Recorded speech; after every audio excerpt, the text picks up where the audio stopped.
Well, special coverage now of Australia's drought crisis. All this week, our reporter Andrea Crothers has been travelling through the hardest hit parts of both southern Queensland and northern New South Wales.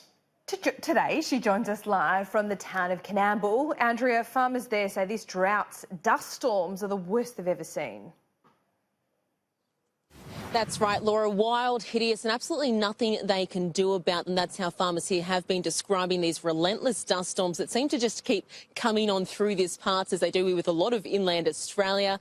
Now, the drier, the dustier it gets, the more frequent they'll become. Now, there is a chance of rain today, but it's only up to about 6 mil, which would do very little to settle the dust. So the drier it gets, the more frequent these will become. Now, farmers in these areas have been doing things to try and stop the dust from getting into their homes. They've been putting pieces of paper in the cracks of their doors. They've been using leaf blowers to try and blow the dust out of their homes. But they say that at times it's actually really hard to breathe with the dust.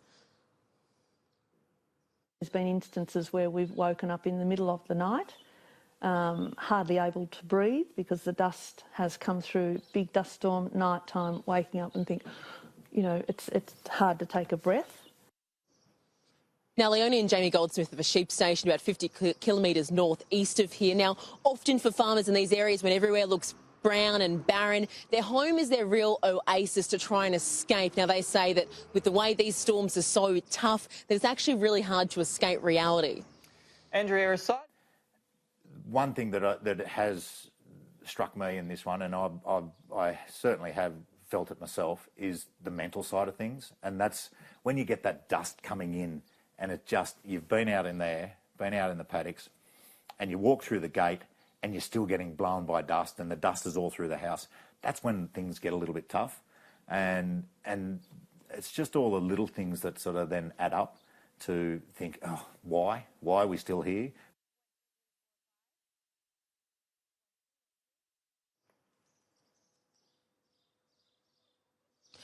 Now, this is typically, Coonamble here is typically a large grain-growing region with a lot of livestock as well. Now, at the moment, they did get some rain back in May, but because they never got that follow-up rain, a lot of their crops haven't actually been able to get through to get to the point of being cut for grain. A lot of them have been cut for hay, which has been good for people who are chasing fodder to feed their livestock, but it has been tough for producers around these regions. Now, as I said, there is a chance of rain today, but it's not likely to do anything. Pete and Laura.